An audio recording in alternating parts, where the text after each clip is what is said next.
Alrighty. Checking everything, make sure everything works. Final check.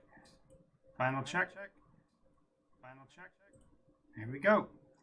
Welcome to NycosRPG. I am Jonathan Albin, Game Master J, and this is Game Master Soapbox. If you have been watching the show and been part of it, you know every night at 11 p.m. Pacific time, I come on here and broadcast for at least an hour. And tonight's Soapbox is going to be fun. And I've decided there's something else that's going to happen now with the episodes.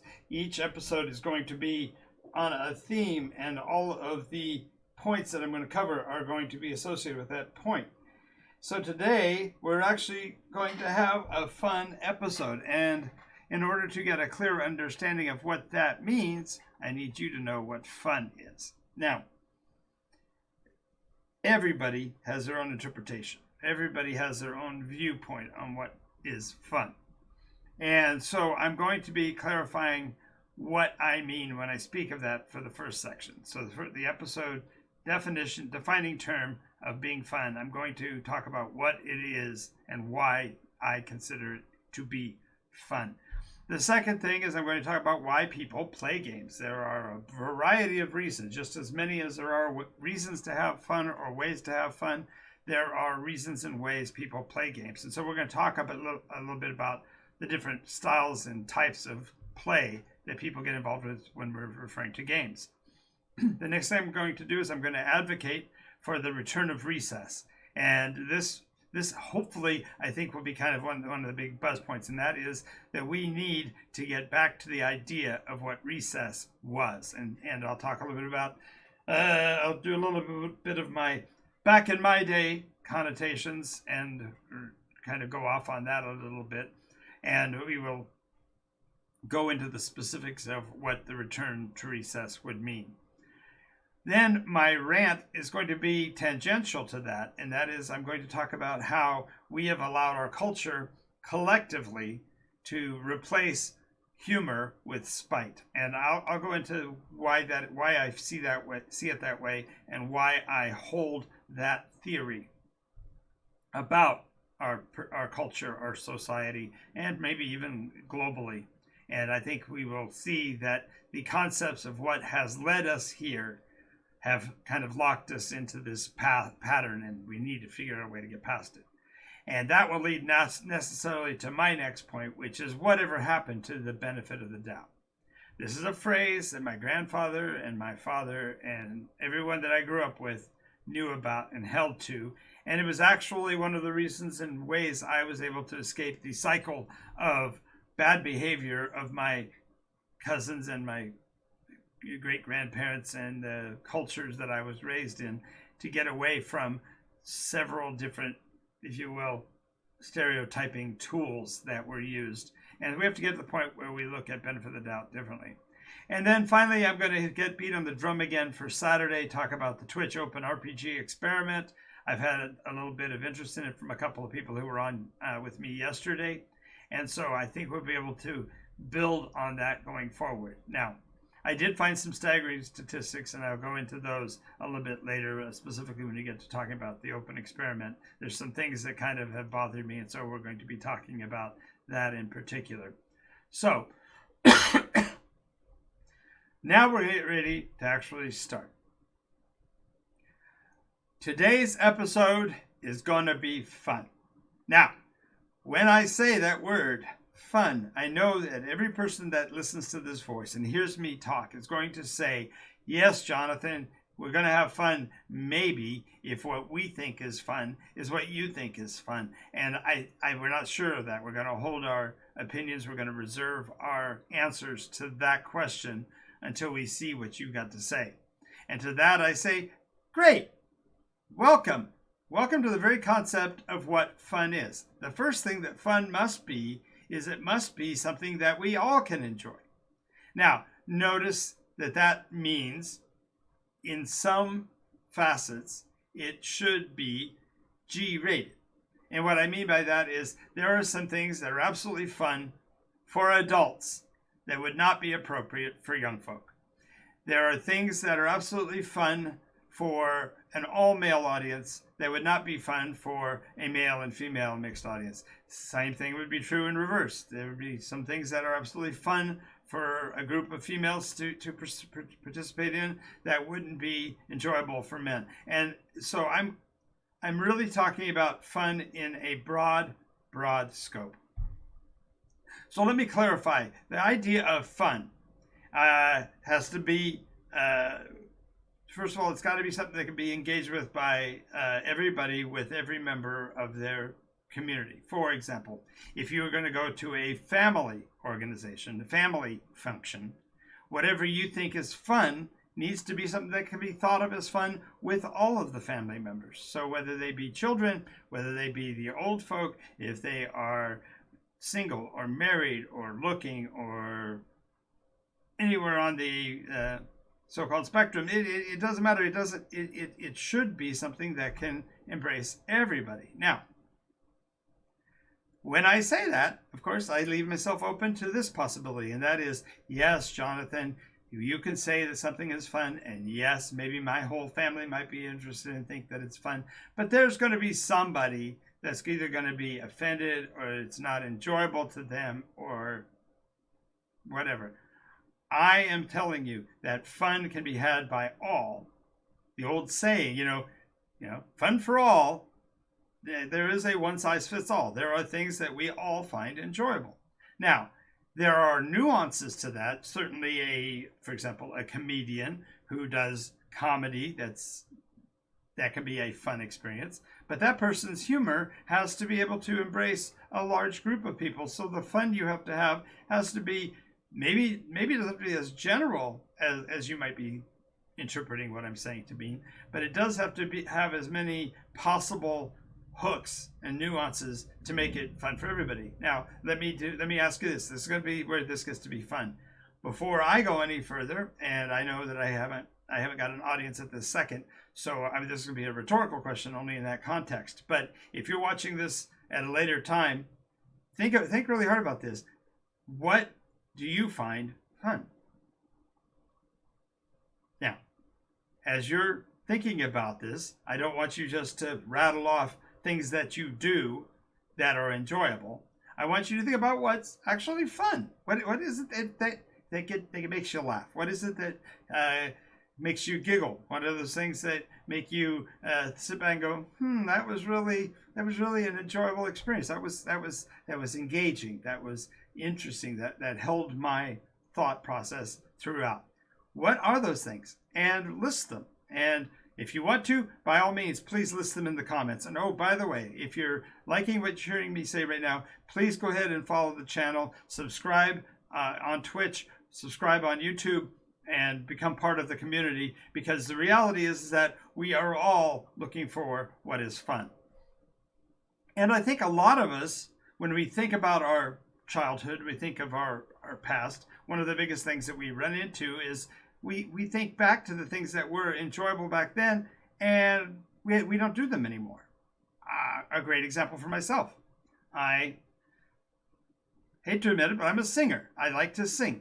And am I very good at it? No. And would I be able to make a recording and compete with the likes of Weird Al Yankovic or Tom Lehrer? Probably not. But I know many of the words of many of their songs, and it makes me feel joy to sing, whether I'm singing with them or I'm singing by myself, whether I'm singing a cappella or with an instrumental. It doesn't matter to me. I just like the process of singing. It fills my heart with joy. I have a young friend whose her hobby is singing, and she has such a naturally sweet voice. If I could get her to, I'm going to have her get some. I'm going to actually record her singing, and I'll be able to put that up for you guys at some point. But you'd like that, if you would like to hear this friend of mine sing, she has an angelic voice. I'll just put it that way. She knows many of the songs that are popular today and have been for years. She also knows all of the Disney songs, and she's just got a phenomenal voice. So she takes great joy in her singing, but she doesn't unleash it. She doesn't allow that joy to boil over because she doesn't share it with other people. So when I say something's fun, it's something that you can share, that you want to share. And trust me, I want to share my singing, but if you notice one of the uh,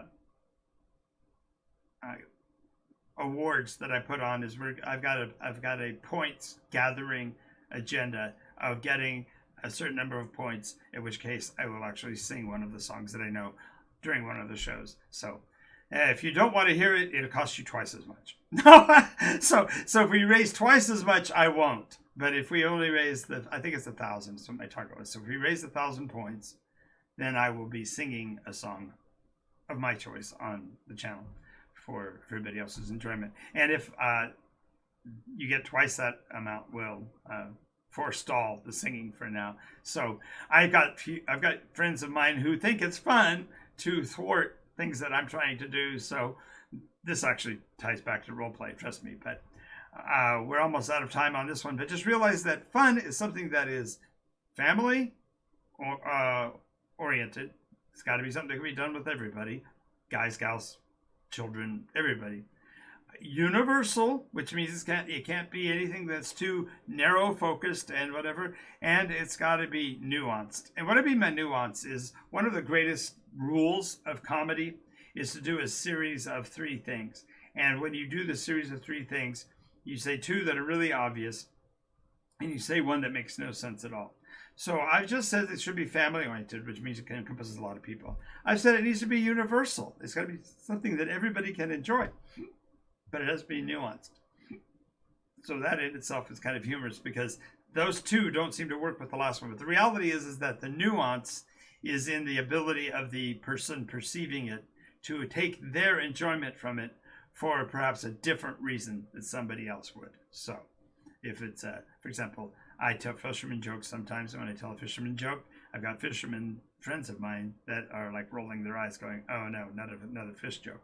But I'll tell the fishing joke, and the trick is that I will get them because there's something in the joke that is not quite right, and they'll be able to see it, and they'll go, oh, okay, I see what you're saying. So realize that a nuance is actually just what makes it our own. So I'm out of time on what makes the episode fun. If I've given a great explanation for what fun is, go ahead and post for me into the comments what some of the things you think are fun, some things that I should look at that might be fun to do, that kind of thing. Alrighty, so now we're going to talk about the next one.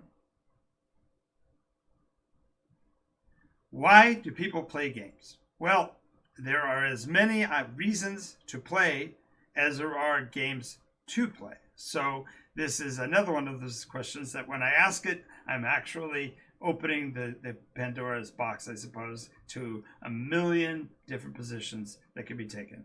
But I'm going to list off at least a few of them that I think are important. One of the reasons why people play games is that games are analog to something else that happens in life. So, for example, when we were children, we played games like hide and seek or red light, green light. And each of these games is itself enjoyable, but they do have an underlying meaning under them. So, for example, red light, green light is all about following instructions. If I didn't say the word green light, you can't move forward. If I say green lime, it doesn't count. If I say green light, if I say green light, then you start moving. And you don't stop moving until I say red light. Now, once I say red light, even if I just said it in the description of red light, you should be stopping. So now that I've said red light a couple of times, then of course you can start to go again. But not until I say green light. See, I got you. Now you're moving, right? So the point is that the games themselves have some underlying message. There's some other nuance to them. This is one of the reasons why one of the most popular styles of games that are out there are abstract board games. Now, while you may or may not know this, and I might be misquoting, but during World War II or prior to World War II, in Germany, and any of you that are of German descent or know people from Germany, you can check and see whether or not I'm accurate on this. But in Germany, prior to World War II, all students in all school systems were required to play war games as part of their learning process. In other words, they learned the concepts of what allowed for the victory of Julius Caesar, the reasons why Napoleon lost at Waterloo, the every great battle, marathon, etc. They each had a lesson that could be learned from playing through it, and so they operated that way for every class, every level of education, all the way up. Which meant when World War II started and they started to mobilize their forces, almost all of the German people who went into the military already understood their position and role in the mechanism that was their warfighting machine. Now, I'm not going to go into the background, the logistics, the inherent evil of many of their policies, but I just want to speak to that concept. So the reason why I do that is that at the end of the war, one of the rules and stipulations that was placed on Germany after World War II was that German companies weren't allowed for a period of time to make games focusing on war. As a matter of fact, they couldn't use the terminology guns, they couldn't talk about ammunition, etc., etc.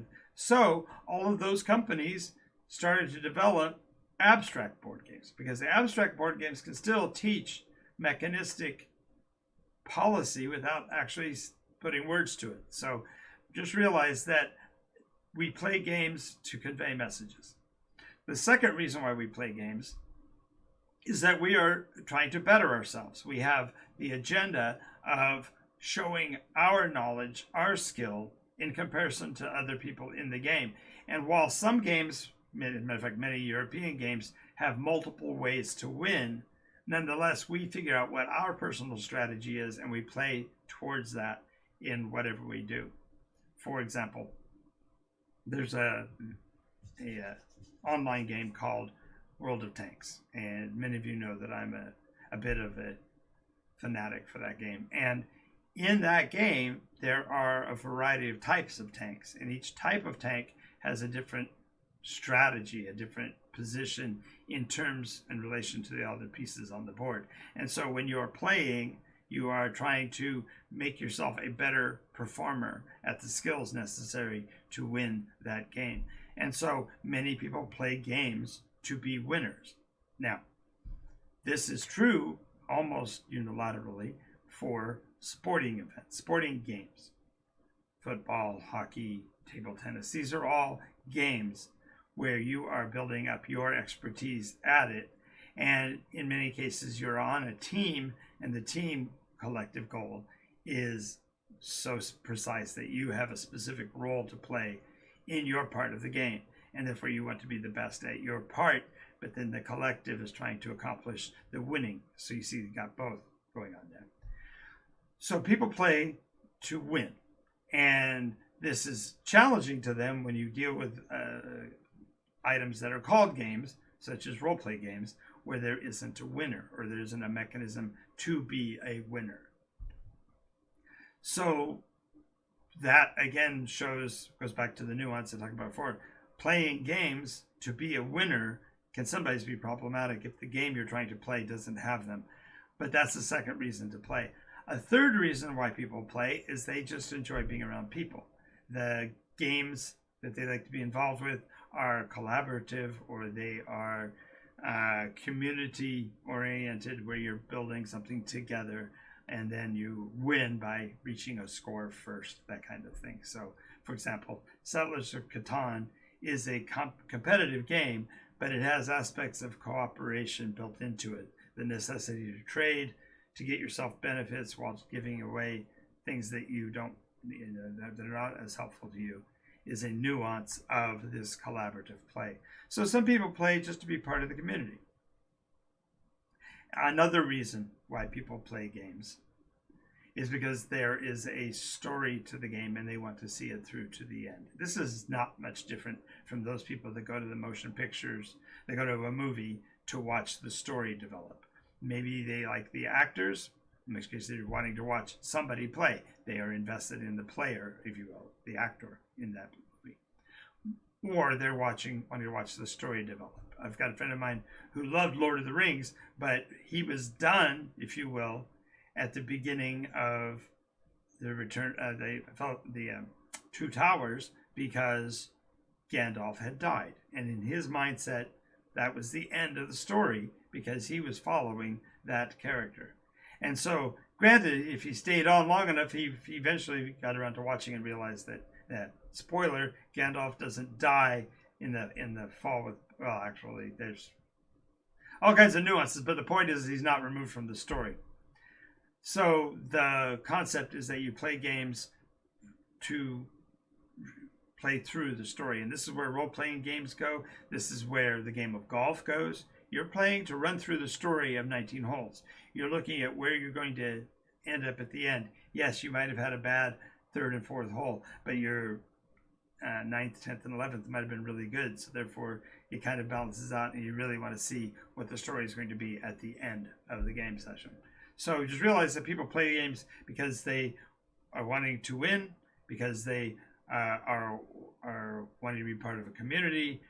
They want to have the experience of the game itself, or they want to see the game play through. So these are all reasons to play. Now, notice this should feed back to your mind of what kind of things would be fun. Well, notice the combination for me is that games collectively are fun because they can be played in a way that is player-friendly,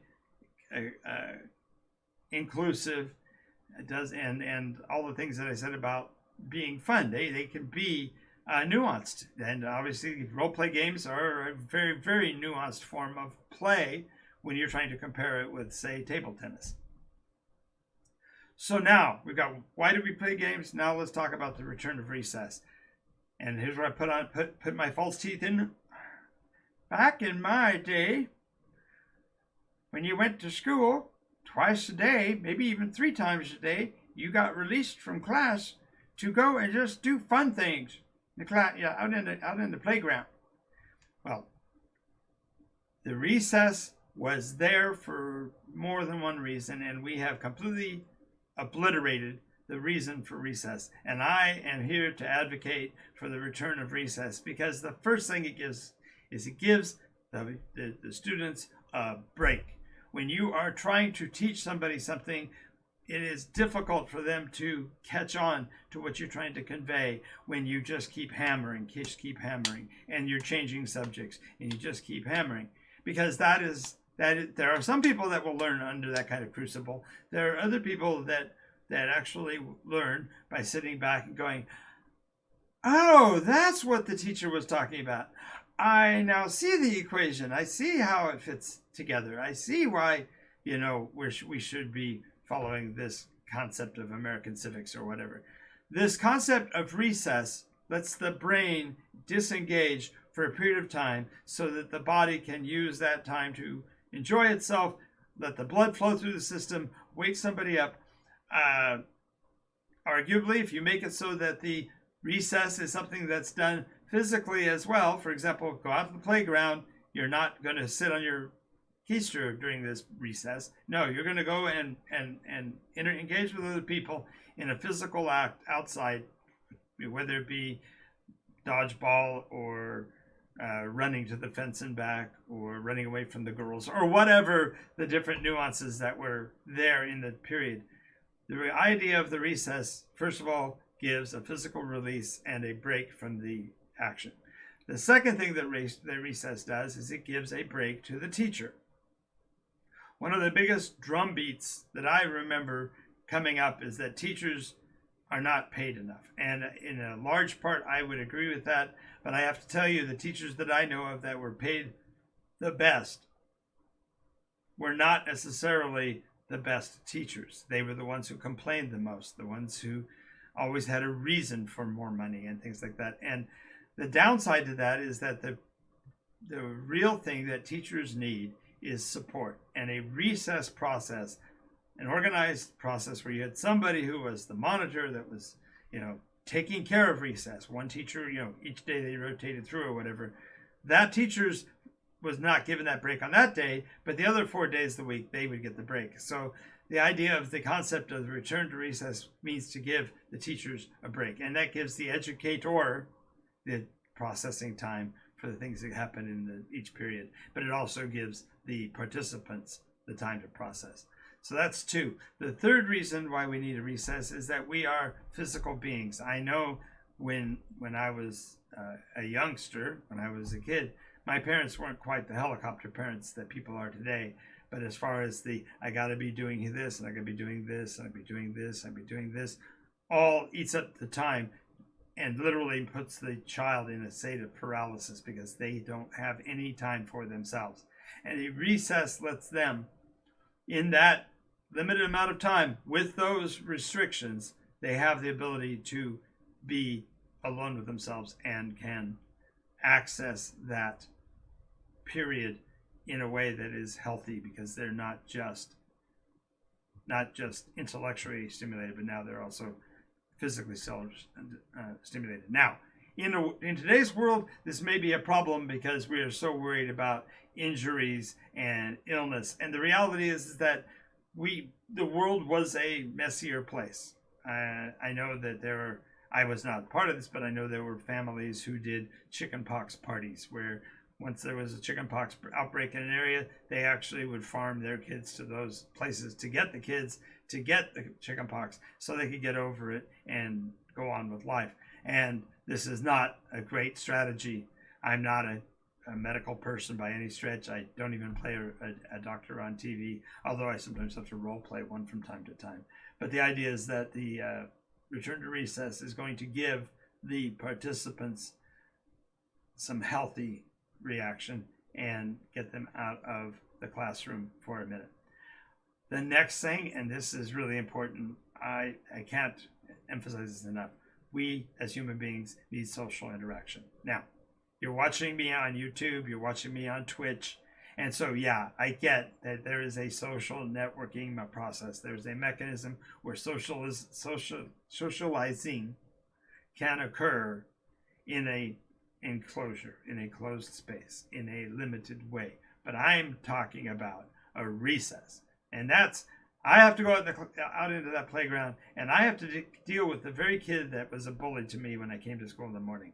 I can't tell you how many times I had that dread. But the reality is that you have to learn to process that, just like you have to process the concept of loss.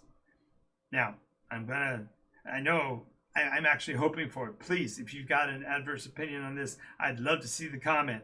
Please tell me that you think it's a bad thing for people to have to learn to deal with loss. Because I can tell you, as a man who has lost much, losing something when you are younger prepares you for the greater losses in life like nothing else. I lost a daughter in 1997, and I'm not going to go into that story, but just know that the challenges I had as a little boy dealing with being bullied and dealing with the tough kid on the street who didn't like the way I looked, or the person who knew that I would have to give him my lunch money if I didn't want to have, a smushed face before 3 o'clock in the afternoon. I learned to lose back then so that the loss of my daughter was something that I could cope with. And our coping skills depend on our ability of handling social interaction face to face, person to person, one-on-one, or group on, whatever. We need to be able to get in a situation where we can resolve those things in a personal way, in a collective way. And the only way we can do that is to think of a period of time within our day that is our recess, where we are intentionally going to go and engage with people, even if particularly those people are people we don't necessarily agree with.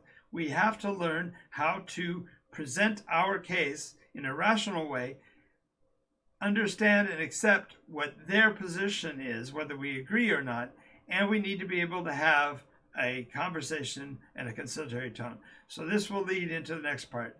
So let me move, we're getting ready to go to the rant, so I have to watch my clock here.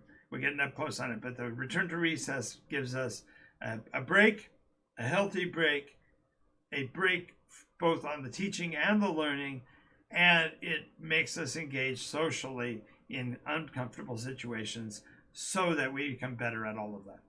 All right, so now I'm going to prepare for the rant. And as I've stated before, I originally put the rant out there as a 1-minute exercise, and I found that I could not possibly hold to 1 minute. And so the rant may take me all 10 minutes of this next segment, but the rant is particularly about when spite replaces humor in society. And we're going to talk about when that happened and why it is particularly something that I am ranting over.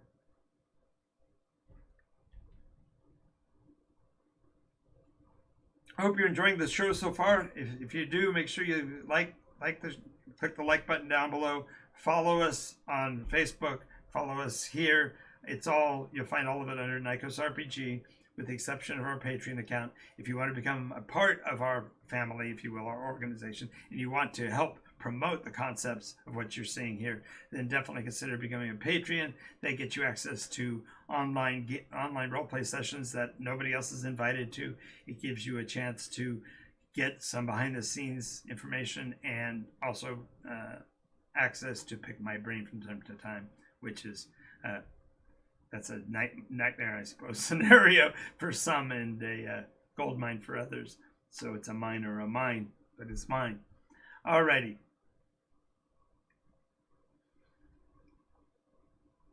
When I was a child, when you heard that somebody was going to do a comedy sketch, almost always it was on television because there wasn't a lot of professional presentations done at the local level. Oh, sure, there were clubs like the Kiwanis and Rotary and Toastmasters and such, where there were people who gave presentations, but those weren't generally open to the public, and they also weren't necessarily accessible to kids. It was something that adults were involved with. But when you did, your audience was polite, your speaker was polite. There was a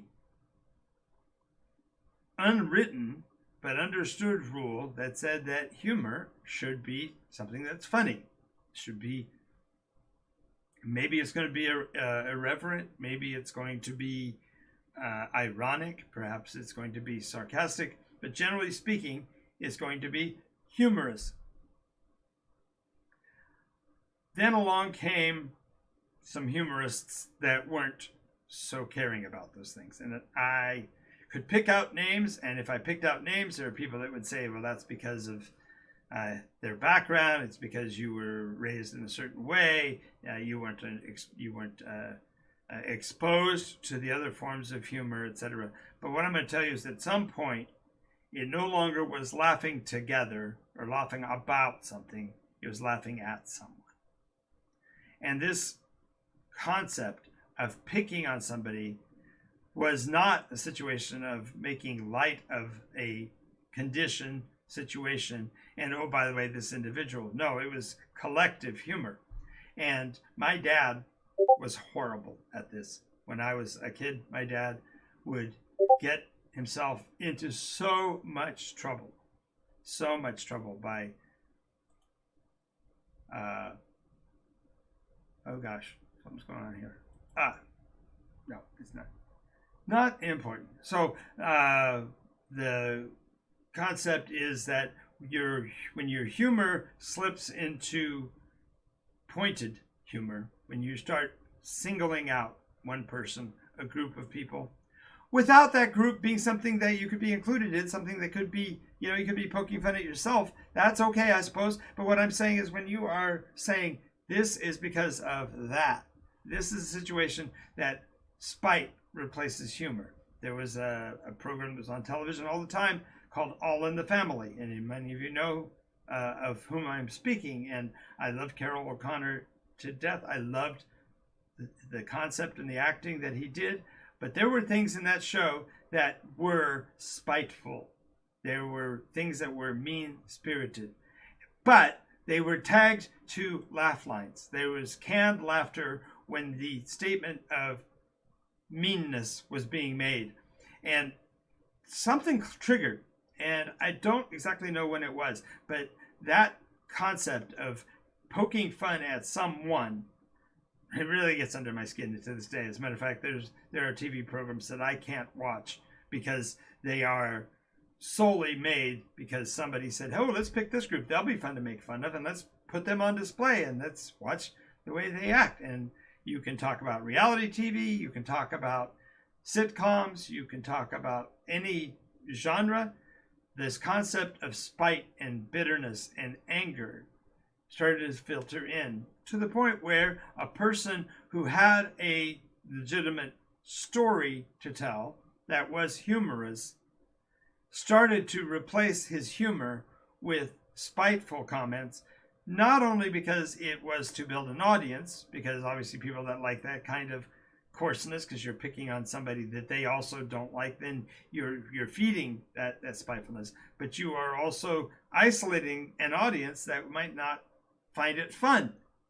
So this goes back to my point is about fun in the first place. We have to stop making spite funny. We need to stop poking at other people.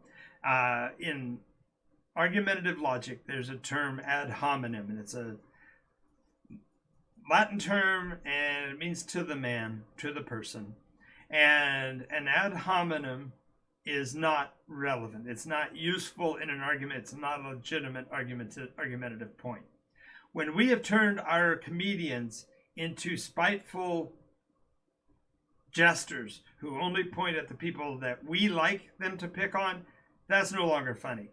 That's no longer enjoyable. That's no longer fun. It's now a burden, both on them, because now they have to maintain that, and it's also on us as watchers, because we are forced to hold that view, and that is not to be accepted. We are not to do that. When I was a little, and again, back in my day, back in the olden days, you were told, if you've got nothing to say that's nice, don't say anything. That doesn't mean you shouldn't have an opinion that you hold. It means that you don't broadcast or express that opinion if it's going to disparage or harm somebody else in the saying of it. If you don't have something nice to say, don't say it. Which leads people to do things like, well, I really like the way he's a loser. I mean, that sounds like it's being, I said I like, but it's not a fun experience. And so it is where a facet of this, I think, is that we got to the point where we started to make the letter of the law more powerful than the spirit of the law. Now, I'm going to reveal a little bit about my background when it comes to this, and that is that the town, when I was in a certain town when I was a kid, I'm not going to say which one, many of you know places that I've lived, and many of you lived in those places and know me still from all those years ago. I did move a lot. I moved 40 times before I was 18. I went to 22 different grade schools, 6 different high schools in 11 different states combined. So I was everywhere. So if you don't recall my name, but you kind of recognize the face, or vice versa, you recognize the name, but you can't place the face, know that I was that little scrawny kid in school. And because I moved so often, I was always a smart aleck, as well as being the cleverest one in the room in many cases. The intellect is still there, but there are times when my people's awareness of me has slipped away. But when I was a kid, back in those days, there were people who, there was the clown, in one town there was a class clown, and that class clown was loved by everybody. He was just a card. He made even me laugh at certain things that he would do. He had a nuance and a sense of comical timing that just made him a joy to be around. But I didn't fit his idea of what a classroom should include, because I was the straight A student that was breaking the curve for the class clown C grade students who now had to explain why they got a D on a paper because somebody else got a grade and skewed the numbers, and therefore only certain people could get a C, and now they weren't. He was one that was harmed by that, and I get that there was frustration with me about it, but the reality was his sense of spite, his sense of meanness would come out in his bullying. Everybody else would be laughing because it was a funny thing that he said, but the cost of that funny thing was somebody in the room. And that has led me to where I am right now, and that is we need to get rid of spite. We need to go back to where humor has to meet everybody's expectations. We need to be able to laugh together, and when we choose to peck and bite at each other, we're harming our culture. All right, so now I'm going to get off the rant now. I'm winding down. Okay. I can tell I was a little passionate about that one, so I apologize for perhaps some of the aggressiveness that I took on in that part. But man, that really bugs me. All right. So this next section is whatever happened to the benefit of the doubt. And if there are those of you out there that don't know what the phrase benefit of the doubt means, let me give you an example.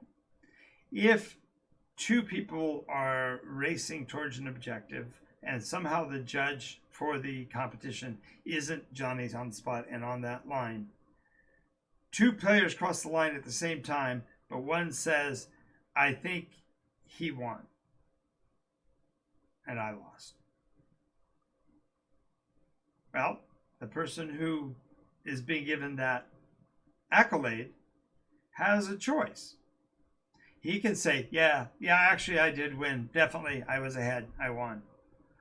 Or he could give the other person the benefit of the doubt and say, well, we got here pretty much at the same time, and there wasn't a judge, so why don't we call it a tie? Now, in our world today, everything's about who wins. The majority of sports enthusiasts would say there's no second place. There's no second place winner. There's only the first loser, right? That's the connotation.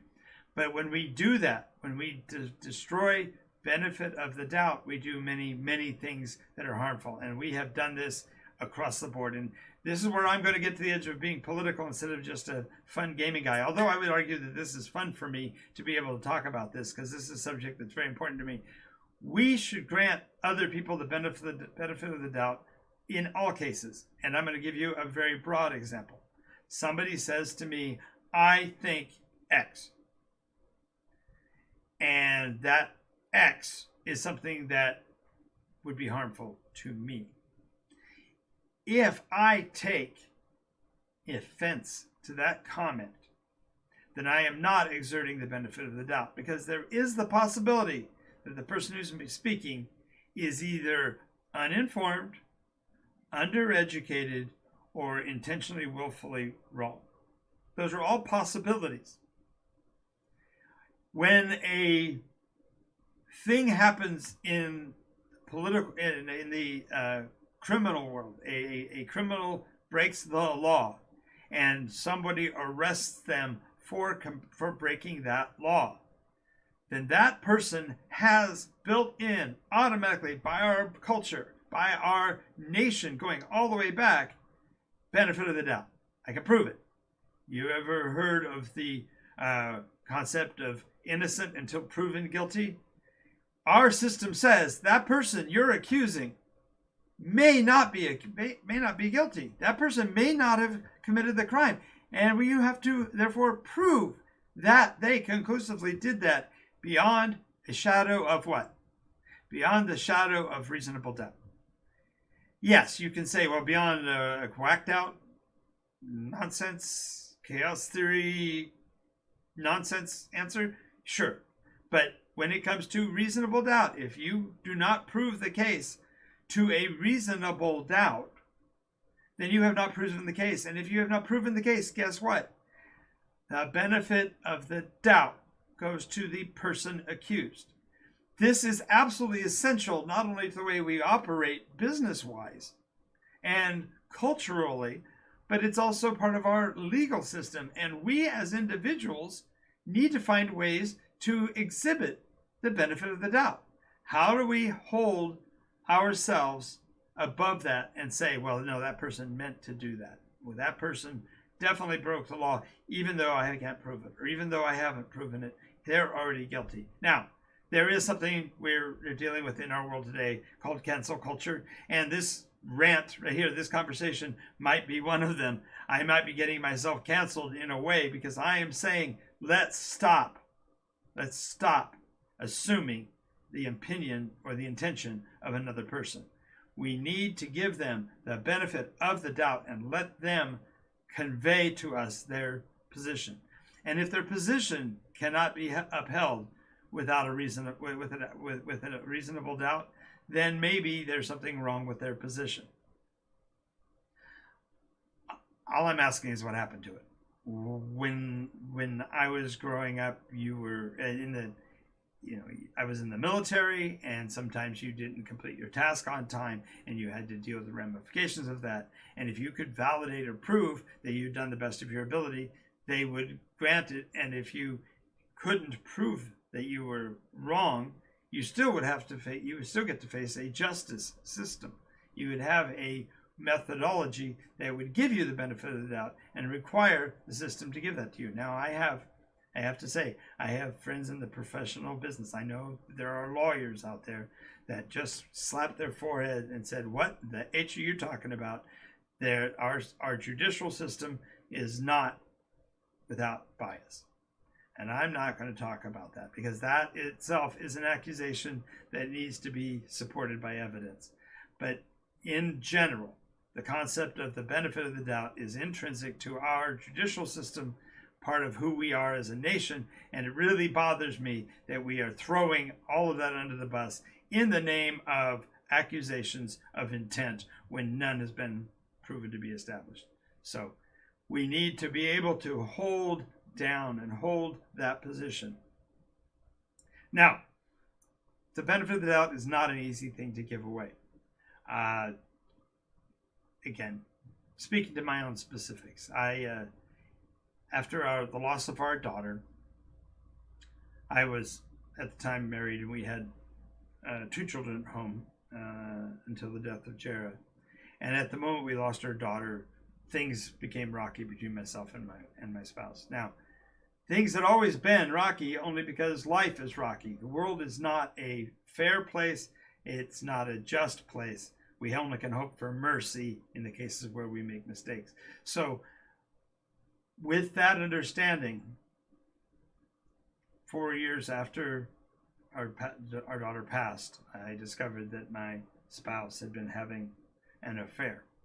And that affair had gone on for a long time. And of course, when you are dealing with something of that magnitude, it's real easy to start pointing fingers and blaming the other person. In my case, benefit of the doubt actually fell to me, because I at first thought, well, it wasn't that long. And then I found out, no, it was. She validated it was long. Well, it wasn't that serious. Well, no, she was that serious with this other person. She had not been able to face counseling, but instead had chosen to confide in this other person, and therefore she had made bonds with that person to the detriment of our relationship, and so much goes into it. But the point is that at the point when the marriage officially ended, the benefit of the doubt had to be with both parties. She couldn't say that I broke up the marriage. I couldn't say that she broke up the marriage. We both had to say we had a part in it. Now, to whatever extent that actually is the truth, whether or not both of us held to that, it would be probably a case for the ages, and attorneys and theorists and philosophers and moralists could argue back and forth about that. But the concept here is that love for another, when it's faced with giving the other person the benefit of the doubt, is hard. It's really hard to give the benefit of the doubt, even when there is love involved. Now imagine if I'm giving the benefit of the doubt to someone that I perceive has wronged me in even a more egregious way. If we are dealing with somebody who has, to our eyes, seemed to have made an affront to all of our family, to everyone we know, that's a powerful position to have to take the position of benefit of the doubt to. But I'm telling you, for the love of the people that you do care for, if to the people that you work with and the people that you engage with on an everyday basis, you owe it, we all owe it to other human beings to offer the benefit of the doubt. Is it possible that the mistake is a mistake? Is it possible that the person's position is only misdiagnosed and not intentionally evil? Is it possible? Now, there are things called courts, and there are ways to actually prove, again, beyond a reasonable doubt, of someone's guilt of a crime by the evidence presented. And when that happens, we have to therefore adhere to what the law says. But that means sometimes the law, to our minds, gets it wrong. But then we have to give the benefit of the doubt to the legal system. Maybe it has a problem and we need to fix that. And if those are the things that happen, then we've got an even larger conversation. But nonetheless, we can't. Please, we cannot stop giving others the benefit of the doubt. And I'm just asking you to consider that in all topics. And like I said, this is not where I wanted to go, but I did need to speak this way, because when you look at a game, here we go, back around, full circle. When you are playing a game with other players, and the play out of the game clearly lists them as the winner, and you as the loser, you have to, while you can accept the concept of the benefit of the doubt as the winner, and you say, yeah, you played a good game, that was a hot fight one. I just recently saw a video where two wrestlers had wrestled to completion, and the judges had given the victor to one of the wrestlers, and the other one, instead of shaking his hand, shrugging it off and moving on, actually clocked his competitor in the face. And that video's out there. You can go and look at it. There's also one where a young basketball player whose team had been defeated misunderstood a interaction with a competitive player, and instead of shaking hands and walking away and saying, oh, that's a, it was a hard fought battle, but we lost, attacked the other team member. And that's just not right. And that is an example of, we are losing this battle with the benefit of the doubt, and we've got to learn to use it judiciously, but we need to use it mercifully in all cases, including when we're playing a game. And if I get beat in another game of canasta, I'm just going to have to shake hands and say, let's play another one. All right. Well, I made it through all of those, so now we're going to talk a little bit about the Open RPG experiment coming up again this Saturday. And I'm going to keep doing these every Saturday forever. So if nobody shows up this week, we'll be doing it again next week. But Saturday morning, 10 a.m. Pacific time, on this channel, we are going to be doing an Open RPG experiment. And by that, I mean I'm going to be game mastering literally for as many players as post their names and character information in the chat. I am absolutely convinced that with the numbers that we have seen for Discord's usage, Twitch's usage, that I will not be overwhelmed. And I challenge you as players, definitely show up and prove me wrong, because I would be glad, I would be happy to give you the benefit of the doubt and say, yeah, this I can't handle. But I submit to you that there is a possibility that I can handle every game player that shows up on Saturday morning. And I don't care how you do it. You want to go get 1,000 people and make me eat my words, that's okay, because I love a challenge. The Twitch Open RPG experiment is this. As a storyteller, I've noticed that there are hundreds and hundreds. Today I counted, there's over 560 RPG sessions on Twitch live today. And that was as of, I think, 3 o'clock in the afternoon. And that didn't include any games that resolved before. But the games that were active at that point were 500 different RPGs.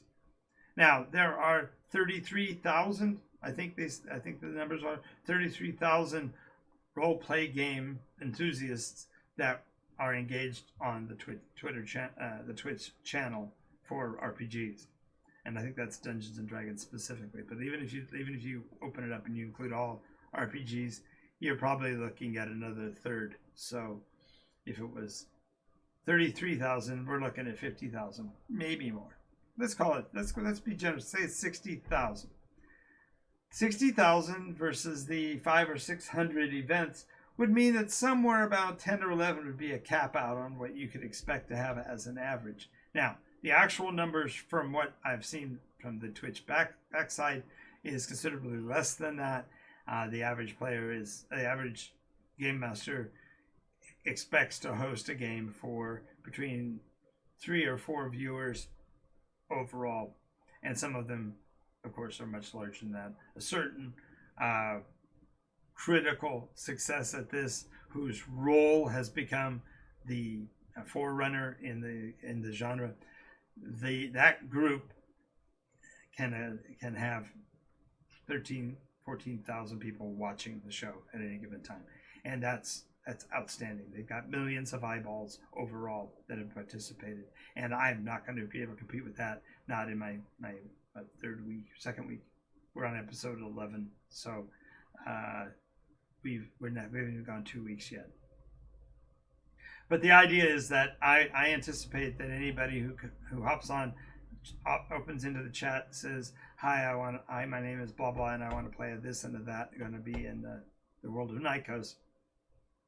I'll start rolling them into the story, and as many players as we have, I will find ways to accommodate all of you. Like I said, break the system, please. Prove me wrong, and then we'll have a new chat to talk about the following week on how we can do what I intend. But my point is that a open RPG environment, even if it has long-standing story arcs, in which case Nykos' story is 6.5 years real time, you'd have to play every week for 6.5 years to see the entire arc play through. And I currently have 2 people in my group that are still dedicated players, that are still plugging along, who have made it through the 8th iteration, and they are the first 2 people who've made it through a full cycle of the iteration from beginning to end, and they are still waiting with bated breath to know that the 8th iteration has completed, because then their stories can finalize and be done so that we can prepare the world for what will be the 9th iteration. Having said all that, the whole point is the open game experiment is open to anybody who is listening to this on YouTube or Twitch or in the podcast, Game Master Soapbox. Feel free to jump onto twitch.tv/NycosRPG, join with us and play a role-play game with all of us simultaneously, and I will accommodate all of you in the story. And we're going to do it through the text. Now, if you are a role player with any experience and are willing to, you can also become a supporter of this show by backing our Patreon, which is at patreon.com/Nykos. That's Nykos without the RPG, just NYCOS. But the NycosRPG, the Nykos Patreon is your ticket to actually being audibly on the channel with me. I have a Discord, and once you become a member of the Patreon at the $20 value, you can then access the Discord. Once you've accessed the Discord, we have a 3-question disclaimer. Once we're done with that, then you're allowed to come right onto the channel with us and play role-play games while everyone else is sitting in the chat room discussing. So theoretically, if somebody wants to take this to heart and they want to invite an entire RPG group to become a patron of my account, and they want to be a part of this group and want to be the voices that are dominant on the show, I am more than willing to do that as well. So make sure you're aware of that so that we can work through that. Now, in that case, honestly, we're not going to be including, I don't have to say honestly, that's a verbal engine tool, but we are going to be doing it only through audio channel, because it will be theoretically part of a show, and if it's part of a show, then it will be made into a podcast. So that's just the mechanism. There won't be visual at that point, so even if you have a camera, you needn't worry about that. And if you're afraid of cameras, even better. And if you don't want to talk on screen, then just jump on the Discord, on the Twitch channel, watch with us, and include your information in the chat box so I'll know that you're a part of the game experience. So it is 4 hours, so it'll run from 10 o'clock until 2 p.m. every Saturday, and this will be technically session 2, but last week's episode, which was recorded and is available, was sort of like a session 0. So you may want to watch that before joining us on Saturday. But it's not required because I'm going to be open in conversation to cover any questions that might come up as well. So I've now said all of that to say this. I hope you had a fun time with me this afternoon. If you like what you heard, click the like button, follow the channel, add a subscription if you can. That'll really help the channel's growth. And make sure that you also leave a comment so that I know that you are here, because the comments help me to understand the outreach that I'm doing. And if you didn't like what I had to say, if what I said made no sense to you, by all means, share this video with everybody else and get their opinions, because I guarantee if you ask other people whether this was a fun conversation or not, they're going to tell you, yes, it was. But that's okay. That's okay. If not, definitely leave a comment. Let me know what how you feel about it, because I am perfectly fine with dealing with anything. I've got rather tough shoulders. Like I said, I lost a daughter in a marriage. So there you go. Alrighty, so we are going to get out of here. I will see you next week, next show, which is tomorrow night, and also remember Saturday at 10 a.m. This is Jonathan Albin, Game Master J, and this has been the Game Master Soapbox. Bye-bye, everybody.